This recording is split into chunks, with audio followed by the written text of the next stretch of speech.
আসসালামু আলাইকুম। Welcome to মিজাজ মৌলভী বাজার। আজকে আমরা শিখবো কিভাবে আদেশ করতে হয়। আমাদের বাসা বাড়িতে যারা ছোট ছোট আছেন তাদের আদেশ শুনতে শুনতে অবস্থা প্রায় শেষ। যাই হোক, কিভাবে ইংরেজিতে আদেশ করতে হয়।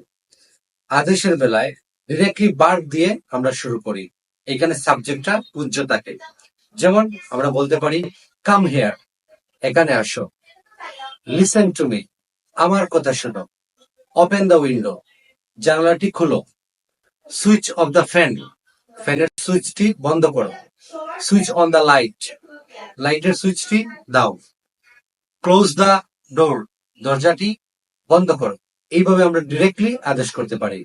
তবে এই আদেশগুলোর সাথে যদি কেউ প্লিজ বসিয়ে দেন, তাহলে সেটা আর আদেশ থাকবে না, সেটা রিকোয়েস্ট হয়ে যাবে। এই ক্ষেত্রে আমি একটা ট্রিক্স বলে দিতে পারি। যাদের বাসা বাড়িতে ছোট ছোট ভাই বোন আছে, তারা যদি কথাবার্তা না শুনে, আপনার আদেশ না শুনে, তাহলে আমরা সেই ক্ষেত্রে প্লিজ বসিয়ে তাকে রিকোয়েস্ট করে বলে দিতে পারি। তাহলে আমি আশা করি সে শুনবে। যেমন আপনি বললেন গিভ মি মাই ফোন, আপনার ছোট ভাই বা বোন আপনার কথা শুনলো না, আপনার ফোন দিল না। এই ক্ষেত্রে আপনি ওইটাকে আদেশটাকে রিকোয়েস্ট করতে পারেন। যেমন give me my phone please, অথবা please give me my phone, দয়া করে আমার ফোনটি দাও। সুন্দর করে বললে সে, আমি আশা করি আপনার কথা শুনবে, আপনাকে ফোনটা দিয়ে দিবে। আমরা এইভাবে সুন্দর এবং সহজে আরেকজনকে, ছোটদেরকে আমরা এইভাবে আদেশ করতে পারি। Thank you. That's all for today. Thank you very much.